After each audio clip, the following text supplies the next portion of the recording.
Do you teach a foreign language and you're on Blooket? Well, here are 3 tips to create the best language question sets. At this point, you probably already know how to create a basic question set. And if you don't, we've got a link down below. But there are a ton of features that are really helpful, especially for language teachers, starting with images. You can add images to questions to help with word recognition by selecting the image button in the question editor. Upload your own image or select an image from the gallery. And if you're a Blooket Plus user, you can even use images in the answer choices. This is really helpful for those who don't necessarily speak the language or for the early learners who are working on their visual vocabulary. Plus users can also record or upload audio as questions.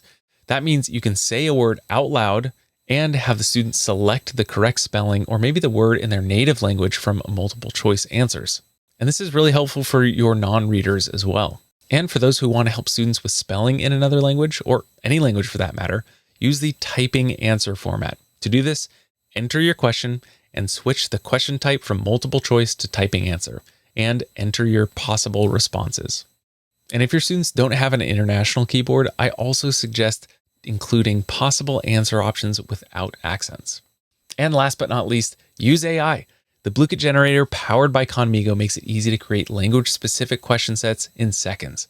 After signing into your Blooket teacher account, just click on the Create button from your dashboard and choose the Try Now option in the Khanmigo banner. Sign up or sign into your Khanmigo teacher account. Then select the grade level from the dropdown and enter in your topic like French travel vocabulary. You can enter in a number of other details, but be sure to specify what language you want your questions generated in. Questions will start generating where you can approve them or reject them or even edit them. When you're happy, simply export it to Blooket, where you can play, assign, or customize it further with the tips that we shared in another video, which I'll link up in a bit. If you'd rather not start from scratch and just discover sets, then just watch that video that I was just talking about right here. And to learn more about question set creation in general, check out this playlist. Either way, we'll see you in the next one.